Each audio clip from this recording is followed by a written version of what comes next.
जय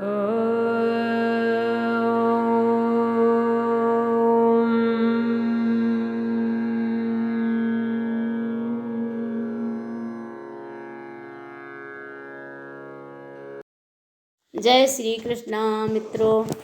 आज मैं गणेश जी की महिमा और उनकी स्तुति एवं पूजा का फल बताने जा रही हूँ।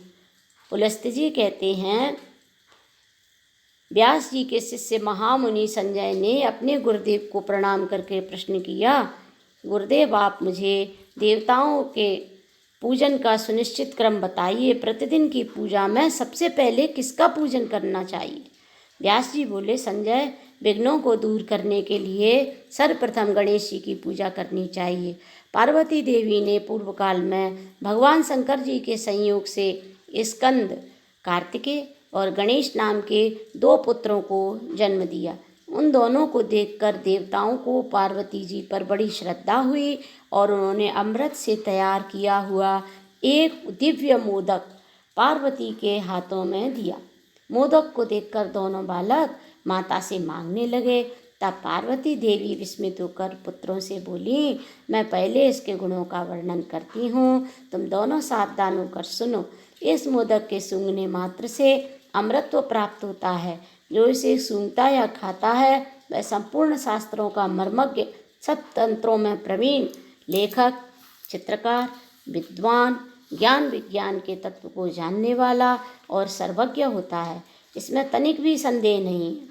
पुत्रों, तुम में से जो धर्माचरण के द्वारा श्रेष्ठता प्राप्त करके आएगा उसको मैं यह मोदक दूंगी। तुम्हारे पिता की भी यही सम्मति है।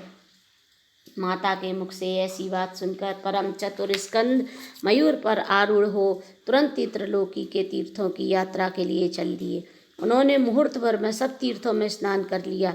इधर लंबोदरधारी गणेश जी स्कंद से भी बढ़कर बुद्धिमान निकले।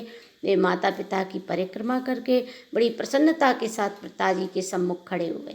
फिर स्कंद भी आकर पिता के सामने खड़े हुए और बोले, मुझे मोदक चाहिए, मोदक दीजिए। तब पार्वती जी ने दोनों पुत्रों की ओर देखकर कहा, समस्त तीर्थों में किया हुआ स्नान, संपूर्ण देवताओं को किया हुआ नमस्कार, सब यज्ञों का अनुष्ठान तथा सब प्रकार के व्रत, मंत्र, योग और संयम का पालन, ये सभी साधन माता पिता के पूजन के 16वें अंश के बराबर भी नहीं हो सकते।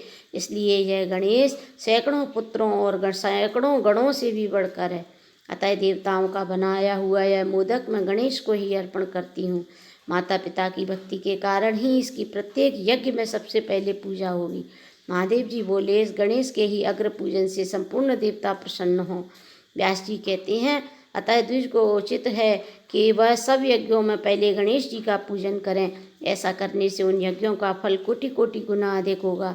संपूर्ण देवी देवताओं का कथन भी यही है। देवाधिदेवी पार्वती ने सर्वगुणदायक पवित्र मोदक गणेश जी को ही दिया तथा बड़ी प्रसन्नता के साथ संपूर्ण देवताओं के सामने ही उन्हें समस्त गणों का अधिपति बनाया। इसलिए विस्तृत यज्ञों, स्तोत्र पाठों तथा नित्य पूजन में भी पहले गणेश जी की पूजा करके ही मनुष्य संपूर्ण सिद्धियां प्राप्त कर सकता है।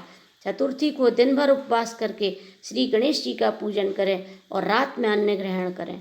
गणेश जी की स्तुति इस प्रकार करनी चाहिए, श्री गणेश जी आपको नमस्कार है। आप संपूर्ण विघ्नों की शांति करने वाले हैं, उमा को आनंद प्रदान करने वाले परम बुद्धिमान प्रभु, भव सागर से मेरा उद्धार कीजिए। आप भगवान शंकर को आनंदित करने वाले हैं, अपना ध्यान करने वालों को ज्ञान और विज्ञान प्रदान करते हैं। विघ्नराज, आप संपूर्ण दैत्यों के एकमात्र संहारक हैं। आपको नमस्कार है। आप सबको प्रसन्नता और लक्ष्मी देने वाले हैं, संपूर्ण यज्ञों के एकमात्र रक्षक तथा सब प्रकार के मनोरथों को पूर्ण करने वाले हैं।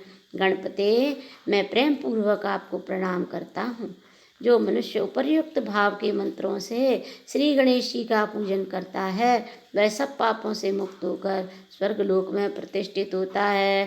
गणेश जी के 12 नामों का कल्याणमय स्तोत्र है। उनके 12 नाम ये हैं, गणपति विघ्नराज, लंबतुंड गजानन, द्वैमातुर हैरंब, एकदंत गणाधिप, विनायक चारुकर्ण, पशुपाल और भवात्मज।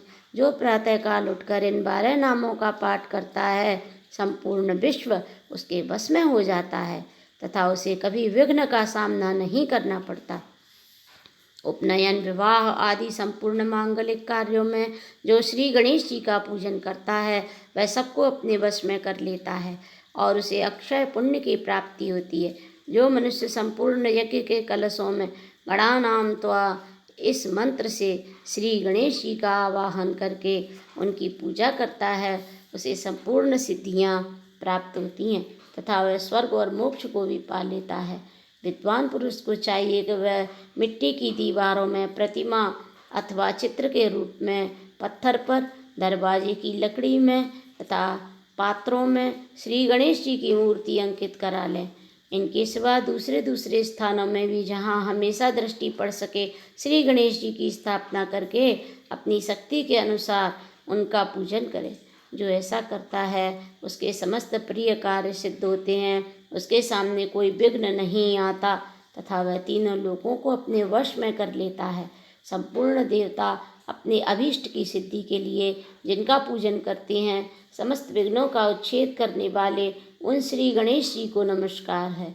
जो भगवान विष्णु को प्रिय लगने वाले पुष्पों तथा अन्यान्य सुगंधित फूलों से, फल फूल मोदक और सामयिक सामग्रियों से, दही और दूध से, प्रिय लगने वाले बाजों से तथा धूप और दीप आदि के द्वारा श्री गणेश जी की पूजा करता है उसे सब प्रकार की सिद्धियां प्राप्त होती हैं। जय श्री गणेश।